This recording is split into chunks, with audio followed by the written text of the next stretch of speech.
E os problemas não são apenas as mordidas e o risco de câncer de pele. Os carteiros estão sendo vítimas de furtos e, em casos mais graves, assaltos e até sequestros.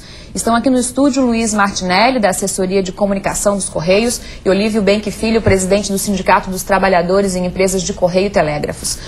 Bom dia aos dois. Bom dia. Olívio, começo com você. Quais são as principais dificuldades, que os 55 mil carteiros do país enfrentam? Além dessas que a gente já citou. Bom dia. As principais dificuldades geralmente são mesmo as intempéries, que a gente tem que enfrentá-las diariamente, né? O sol também, tem regiões do país que você tem 10% só de umidade do ar diariamente, né? Você imagina trabalhar 6 horas na rua numa situação dessa. O índice de furto e de assalto que vem crescendo de uma forma assim assustadora, né? O acidente de trânsito, a gente tem, por conta da quantidade de serviços que a gente tem, pelo fato de trabalharmos na rua, né? A gente está sujeito a muito acidente de trânsito. Nossa média, a estimativa que a gente tem é que a cada 7 minutos um carteiro sofre algum tipo de acidente de trânsito. Já a mordida de cachorro é uma coisa absurda, viu? A média que a gente tem por aí, em média, não é tão corriqueiro no nosso estado, mas tem muito também, mas a cada 3 minutos um carteiro é mordido por cachorro. No Brasil, se você pegar o índice nacional, né? Luiz, o que a empresa pode fazer para não esperar a lei? Pode ser feita alguma coisa ou é só mesmo com lei? Bom dia a todos. A empresa, ela cumpre normas, ou cumpre as leis estabelecidas pelo Congresso Nacional. Para amenizar todas essas intempéries, como falou o Olívio, das atividades do carteiro, o Correio sempre fornece materiais e equipamentos para os carteiros, como, por exemplo, desenvolveu sapatos, que foi desenvolvido por uma equipe de técnicos da Unicamp, fornece bronzeador para utilização diária na sua atividade corriqueira no dia a dia. O sapato, já falou, a camisa também desenvolvida especialmente para suor, transpiração, uma série de coisas com um tecido apropriado, né? A bolsa que ele leva as correspondências também em pesos compatíveis com a atividade. Quer dizer, o Correio fornece todo o equipamento e todo tipo de proteção visando justamente amenizar essas intempéries que o carteiro enfrenta. Olívio, isso é suficiente? Não é, até porque assim, a gente vive discutindo com a nossa empresa, obviamente não aqui porque a empresa é nacional, uma série de equipamentos que nós necessitamos, inclusive posso citar alguns deles. Se cair uma garoa aqui na capital ou em qualquer lugar do Brasil, a bolsa do carteiro fica encharcada, porque não é lona, né? A capa que nós usamos, por exemplo, é mais fina do que o plástico, porque também não é lona e não é plástico, sabe? Então chove mais dentro da roupa do carteiro, a gente diz, do que na rua muitas vezes. Então os materiais não são adequados corretamente. A bicicleta de carteiro é frágil, por exemplo, vive quebrando. Muitas vezes o carteiro se obriga a fazer o serviço de mecânico de bicicleta, né, porque não tem condições adequadas. Agora, como é que funcionaria esse pagamento de adicional por periculosidade? Então, o adicional de periculosidade, assim como insalubridade, como a penosidade, são 3 tipos de adicionais que tem para de acordo que se encaixam ou que enquadram, né, determinado tipo de serviço, determinadas categorias que executam determinado tipo de serviço. No nosso caso, como a nossa atividade ela é muito perigosa, né, você não é nenhum tipo de discriminação, mas não é qualquer agente ou servidor público que sobe morro em determinadas cidades, que vai em determinadas favelas. Nós vamos em um lugar que o poder público, com raríssimas exceções, não vai, né? Então os riscos que a gente corre no dia a dia é extremamente grande, né? Então por conta disso, nós entendemos que a nossa atividade ela é perigosa. Nós sofremos uma série de riscos, por exemplo. Vou citar um risco que nós estamos sempre falando para a empresa, e é uma exigência que nós cobramos da empresa que a empresa não faz.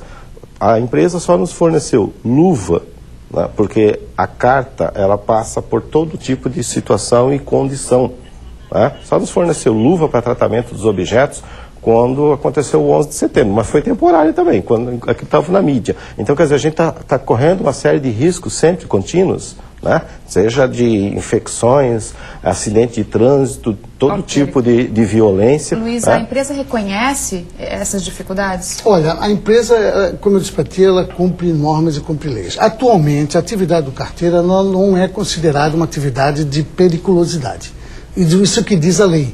Mas como está tramitando no Congresso Nacional, essa alteração, existe um projeto de lei para alterar a lei atual, já está na segunda fase, ou seja, já está na Comissão de Constituição, Justiça e Cidadania, para aprovação da lei. Se por acaso for aprovada a lei, a empresa não se exime de fazer o pagamento. Você reconhece, então, esses pedidos e as dificuldades? Baseado na lei atual, não é considerado uma atividade de periculosidade. Isso está na lei, não é o Correio que está dizendo, é a lei. Como é que vocês dois veem, né? Como que a empresa e o sindicato veem a continuidade dessa lei, né? Ela deve passar? Existe uma mobilização muito forte do sindicato, principalmente do sindicato. Mas a empresa não apoia? Como eu disse para ti, a empresa apenas ela cumpre a lei e está esperando a determinação da lei. Tá, mas a empresa é contra, viu? Nós queremos deixar isso muito claro.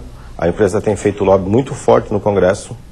A empresa, é pena que eu não trouxe aqui, mas nós temos um material lá, inclusive no sindicato, que a empresa divulgou, que só faltou dizer que o carteiro é uma pessoa que não existe na sociedade, sabe? Relegou o nosso papel, tá? Pior do que o papel de um marginal, inclusive. Então a empresa não reconhece, a empresa trabalha contra, né? A gente espera que a empresa mude de posição, porque não é a questão dos 30% que isso reflete no nosso trabalho. O adicionado de periculosidade é uma forma de reconhecer o profissional que não é reconhecido no mercado, não é reconhecido de forma formal. Não, em nenhum momento a empresa manifestou-se contra ou a favor desse projeto de lei. Como eu disse para ti, a empresa apenas ela cumpre a lei que está. E atualmente não está aprovada ainda a lei. Ela está aguardando, agora ela está dando todas as condições de trabalho para o carteiro desenvolver a sua atividade. Como eu disse para ti, fornecendo todo o equipamento necessário e toda a proteção, que é o caso de bronzeador, óculos, boné e etc. e tal. Por que a empresa seria contra na posição do sindicato, Olívio? No relatório que a empresa apresentou para o Congresso, a empresa vai buscar, na Idade Média, quando criou-se a Revolução Industrial, lá na Inglaterra, que diz que já naquele período tinha vários tipos de profissões que não deveriam ganhar nenhum tipo de adicional com periculosidade, penosidade ou insalubridade. Ela vai buscar lá atrás para chegar nos dias de hoje e dizer, olha, a profissão que tinha lá atrás de carteira é a mesma que tem hoje e, portanto, nós não reconhecemos. Uma coisa absurda. Não leva em consideração todo o tipo de risco que o carteiro sofre no dia a dia. Vocês têm estatísticas do número de roubos, por exemplo, que vocês Olha, a nossa estatística, por exemplo, é que a cada 5 minutos, um carteiro é furtado ou roubado. Eu já fui furtado, inclusive. Olívio, e como é que está a repercussão dessa campanha na sociedade? O que a população pode fazer para ajudar os carteiros por enquanto, né, nessa aprovação da lei? Então, eu queria até mostrar para vocês, essa é a cartilha que vocês têm divulgado, né? A gente fez uma cartilha justamente para interagir com a população, não só no caso do projeto, porque nós temos uma série de dificuldades que para nós são essenciais para facilitar o nosso trabalho e para melhorar a condição desse trabalho. Como, por exemplo, né, o melhor amigo do homem é o nosso maior inimigo, que é o cachorro. O que a gente pede para a população? Prenda o seu cachorro. Porque eu falei para vocês que a cada 3 minutos a nossa estatística é que um carteiro é mordido. Então o índice é alarmante. É alarmante. Mas nós não temos aqui no Brasil condições adequadas. Por exemplo, como tem o carteiro da Inglaterra, que tem um dispositivo que o cachorro não chega perto. Luiz, a sua última consideração? Não, eu só quero afirmar que a empresa está acompanhando todo o processo, o andamento do processo no Congresso Nacional, prestando toda a informação que for necessária, todo o adicional que for necessário para a aprovação ou não dessa lei. Ok, muito obrigada pela participação dos dois aqui no Bom Dia Santa Catarina. Nós agradecemos. Pedro.